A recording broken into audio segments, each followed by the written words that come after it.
Hey there folks, it's about time. Triumph is getting its first standalone update. With Salvation out the door and Division 3 continuing well, we've also been clocking away at Triumph, consolidating the key assets and visuals to establish in the first 10 chambers of the game. Read on to see how our foray into Portal is coming along. The protagonist of Triumph remains the same as Portal, Chell, unwilling test subject with an ambiguous past. Stepping once more into her boots, we considered a few angles for her redesign. First, we based her off of the Portal 2 model and animations to take advantage of the improved fidelity. Next, we conceptualized a testing uniform based off of another of the cut Citizen variants from Half-Life 2, and adapted it to the jumpsuit design. Last, of course, are her long fall boots, which take similar design cues to the rest of the Aperture technology we're putting forwards in the mod. Lisa did a superb job bringing this definition of a hero asset to life, and you'll be seeing plenty of her through your own portals soon enough. Now that Chell is modeled, there is of course the animations for the portal gun, modeled by Aiden and revealed in our previous content update in September. Silent brought his A-game in an animation set designed to give weight and personality, but without overstaying its welcome. Take a look at it in action with Random Cat's particles fully integrated as well.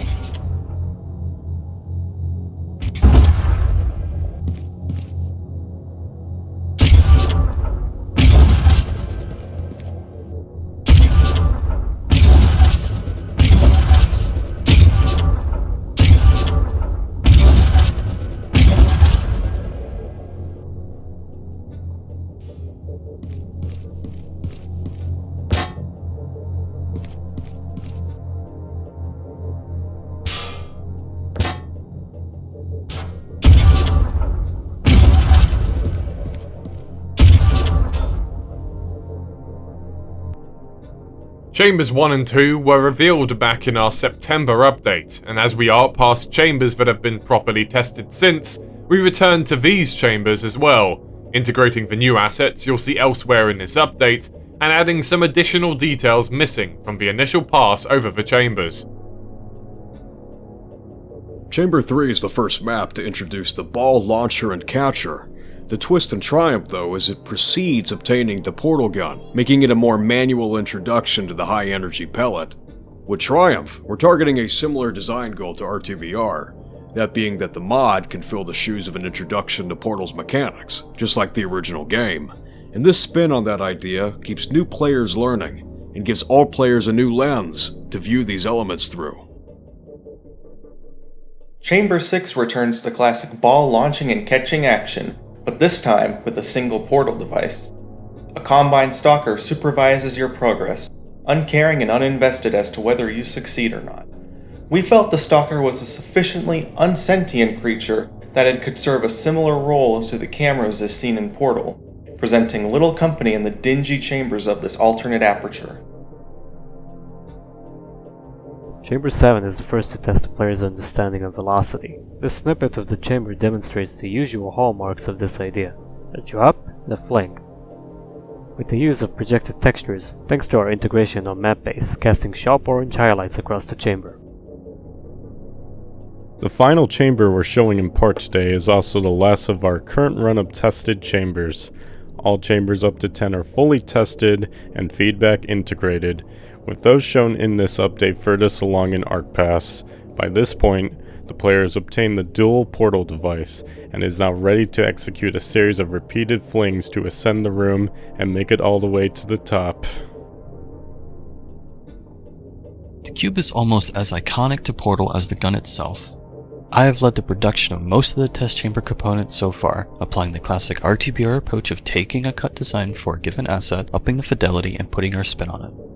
In part, we have also taken inspiration from both the BTS aesthetic of Portal and the old Aperture location of Portal 2. This cube, however, should be very familiar to anyone used to the grungy 2005 look of the original concept for Portal. This asset was largely based off of the old Aperture floor button from Portal 2, but with the design principles established by the cube and the portal gun plus the general chamber aesthetic informed where our design differed.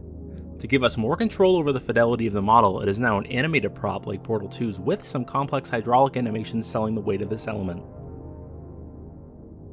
The pellet launcher and catcher required me to take a more creative approach for any asset thus far. The launcher itself had a reasonable reference, at least for the silhouette, from its cut design and portal. Meanwhile, the catcher and internal function of both props were inspired by another concept, this time for Portal 2, the old Aperture pellet elements.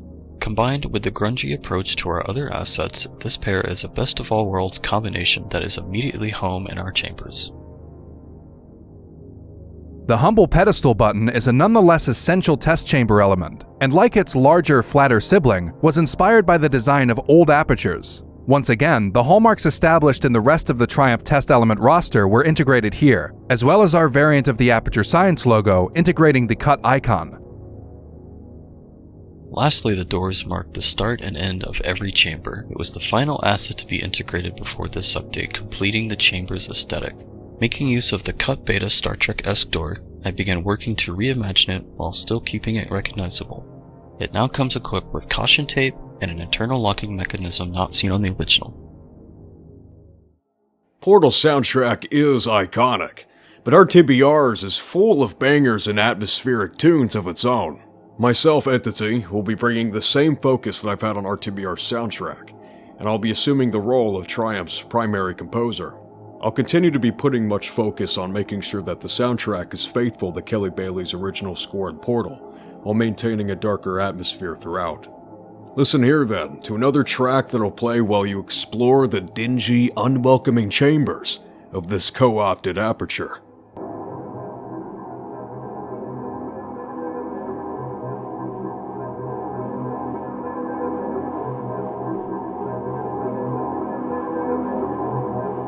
And that's all for our first standalone Triumph update. It remains a huge point of pride and excitement for the team, but not only are we able to blaze a trail with the main offering, Redux, but to provide ample building of our wider universe with the spin-offs. Salvation is proof we can keep on this road, and we can't wait until another story in our world is in your hands. Before we leave off, we're looking to recruit a few roles onto the team. Firstly, a portal-oriented level designer.